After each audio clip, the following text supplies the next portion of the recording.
Je m'appelle Serge Postigo, je suis comédien, metteur en scène et je suis de la chaire à critique.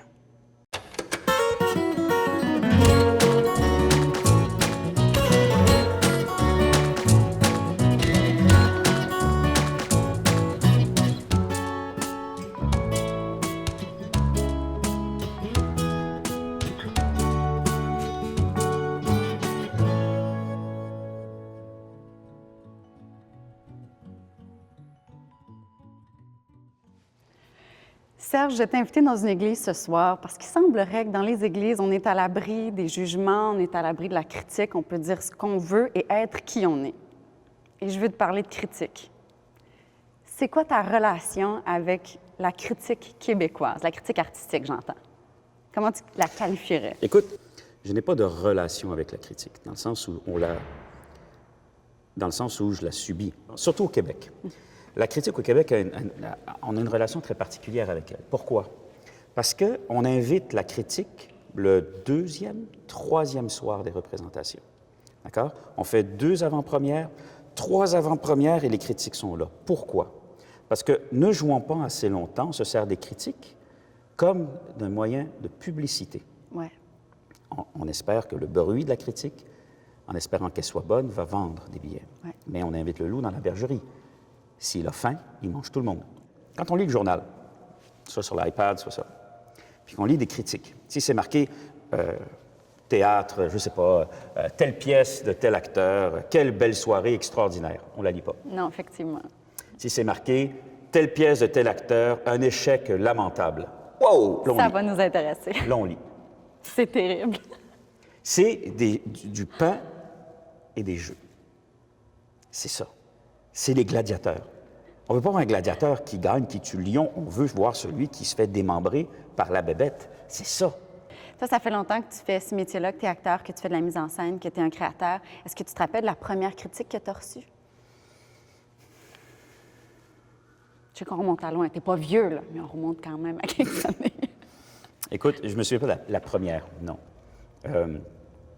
J'ai été très gâté dans ma vie par des critiques, tant et aussi longtemps que je m'en tenais au métier auquel ils décrétaient que je devais me tenir, c'est-à-dire acteur. Du moment que je suis devenu metteur en scène, animateur à la télé, tout ça, whoopalaï, parce que quelqu'un qui fait plein de choses, on n'aime pas ça, on aime bien les gens qui font une affaire. Ouais. Et s'ils peuvent la faire toujours de la même façon, en plus, ça, on préfère. On aime les catégoriser. Oui. Tu es un acteur, OK, puis tu joues toujours le même genre de rôle, Ouais. good, dans toujours le même genre de pièce, Parfait. avec toujours le même monde. Ah, ça, j'aime bien.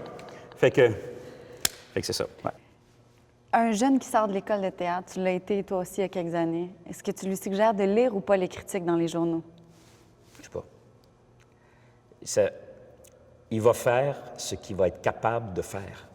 Idéalement, je ne les lirai pas, moi. Mais je les lis. Mais est-ce que c'est malsain? Je sais pas. Mais tu continues de le faire, même si tu sais que ça peut te virer à l'envers. Oui. Oui, parce qu'en plus, le mauvais réflexe que j'ai, c'est que je ne retiens que les mauvaises.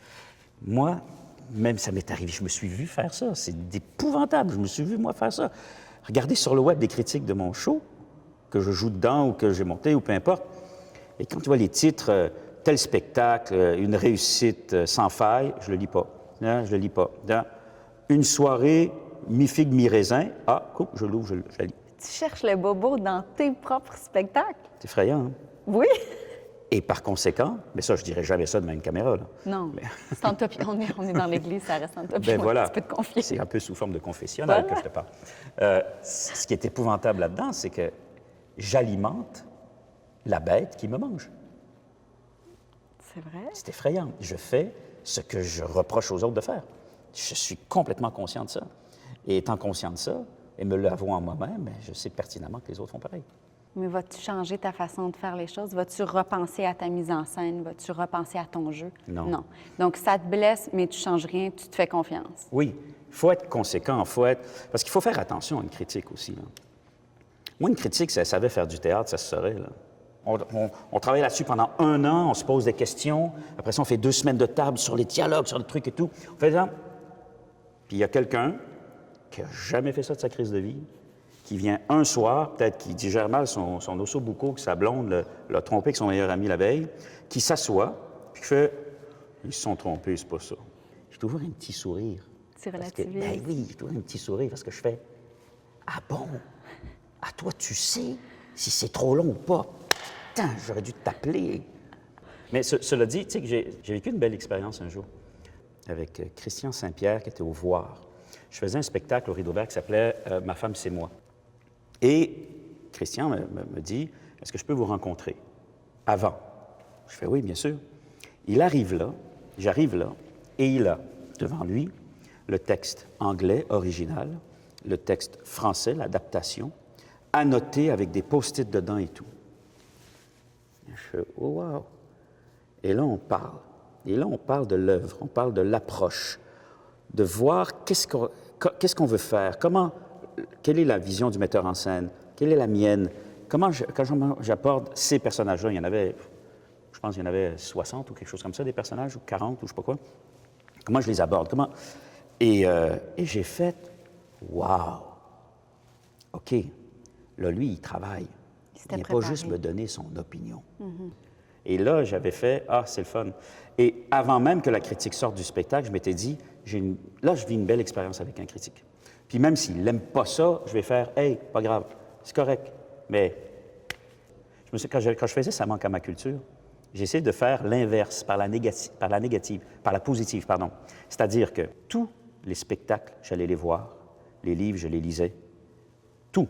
Ceux que j'aimais pas, je les invitais pas. Voilà.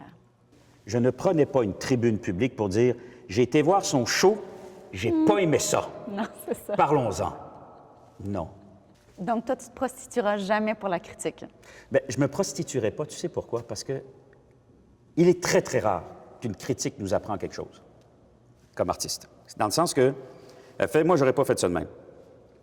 Ou telle chose, telle chose. Et c'est des questions ou des choses qui se sont soulevées en nous qu'on a abordées. C'est très rare qu'on fait « Hein? La première partie est longue? Hein? Rien donc! Ah non, c'est court! On était sûr. C'est court, c'est court! C'est court, c'est court! Pourquoi il dit « Merde, faut couper! » Non.